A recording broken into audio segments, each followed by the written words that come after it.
আসসালামু আলাইকুম। সংবাদের শুরুতেই থাকছে শিরোনাম। স্কুল ছাত্রী জান্নাতি হত্যার বিচার দাবিতে উত্তাল লালমনিরহাট। ফেব্রুয়ারিতে জুলাই হত্যার বিচার সম্পন্ন বাধ্য করার কথা বলেনি। গ্রামীণ ব্যাংক সরকারের মালিকানা কমানো হয়েছে। পশ্চিমবঙ্গের চাকরিহারা যোগ্য শিক্ষকদের স্কুলে যাওয়ার নির্দেশ সুপ্রিম কোর্টের।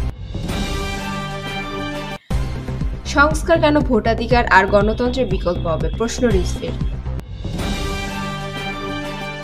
আলোচনায় সন্তুষ্ট নন পলিটেকনিক শিক্ষার্থীরা, কঠোর কর্মসূচি দেবেন। এবারে আসি বিস্তারিত সংবাদে। লালমনিরহাটের কালীগঞ্জ উপজেলার বাড়ি থেকে ডেকে নিয়ে স্কুল ছাত্রীকে শ্বাসরোধের হত্যার ঘটনার বিচার দাবিতে উত্তাল পুরো জেলা। গ্রেফতার যুবকের বাড়িতে অগ্নিসংযোগ করেছে বিক্ষোভ জনতা।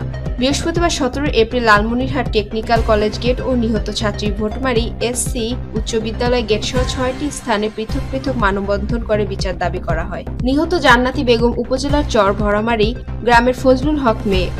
সে স্থানীয় ভোটাধিকার এসএসসি উচ্চ বিদ্যালয়ের 6ষ্ঠ শ্রেণীর ছাত্রী। গ্রেপ্তার যুবক বেলাল হোসেন একই গ্রামের আবু তালেবের ছেলে। পুলিশ ও স্থানীয়রা জানান, বুধবার সন্ধ্যায় স্কুল ছাত্রী জান্নাতি বেগমকে বাড়িতে রেখে পাশে অসুস্থ মাকে জান্নাতি নানিকে দেখতে চান জান্নাতির মা। রাতে বাড়ি ফিরে মেয়েকে না পেয়ে বিভিন্ন স্থানে খোঁজাখুঁজির এক পর্যায়ে তাদের বাড়ির পাশে ভুট্টা ক্ষেত থেকে স্থানীয় যুবক বেলাল হোসেনের 4-5 জনকে পালিয়ে যেতে দেখে। সন্দেহ হয় জান্নাতির মায়ের। পরে সেই ভুট্টা খেতে গিয়ে তার মেয়ের মরদেহ পড়ে থাকতে দেখে স্থানীয়দের মাধ্যমে পুলিশে খবর দেন।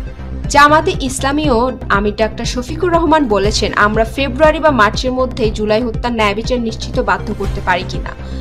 না, আমরা পারি না। আমরা বিচার সম্পন্নে বাধ্য করার কথাও বলিনি। আমরা বলেছি কিছু দৃশ্যমান বিচার দেখতে চাই, যাতে করে জাতির মধ্যে আস্থা তৈরি হয় যে বিচারের এই ধারা অব্যাহত থাকবে। বৃহস্পতিবার 17 এপ্রিল দুপুর হোটেল ও ওয়েস্টিনে ইউও সফর উপলক্ষে আয়োজিত এক সংবাদ সম্মেলনে সাংবাদিকের করা এই প্রশ্নের জবাবে একথা বলেন তিনি। আপনারা চাচ্ছেন ফেব্রুয়ারির মধ্যে নির্বাচন হোক?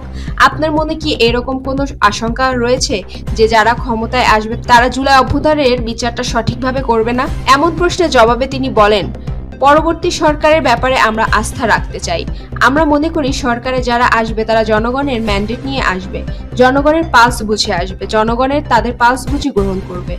গ্রামীণ ব্যাংক অধ্যাদেশে সংশোধনী এনে এতে সরকারি মালিকানা কমানো হয়েছে। সরকারি মালিকানা 25% থেকে কমিয়ে 10% করা হয়েছে এবং ব্যাংকের সুবিধাভোগীদের জন্য 90% রাখা হয়েছে।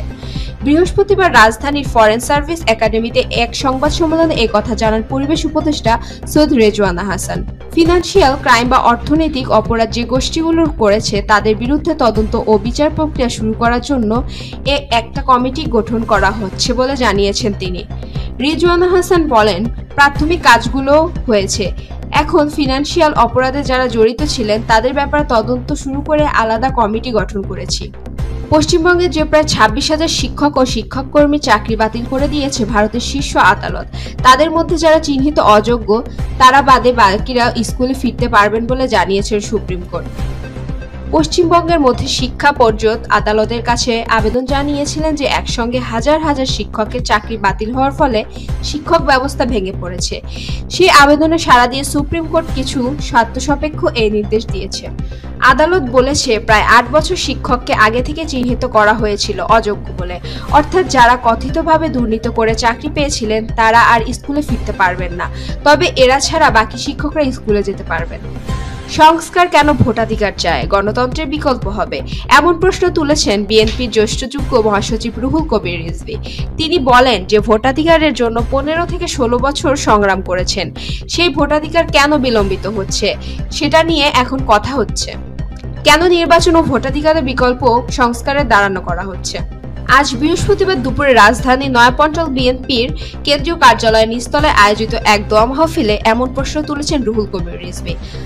শিক্ষা মন্ত্রণালয়ের কারিগরি ও মাদ্রাসা বিভাগের অতিরিক্ত সচিব রেহানা ইয়াসমিনের সঙ্গে বৈঠক করেছেন পলিটেকনিক ইনস্টিটিউটের আন্দোলনকারী শিক্ষার্থীরা।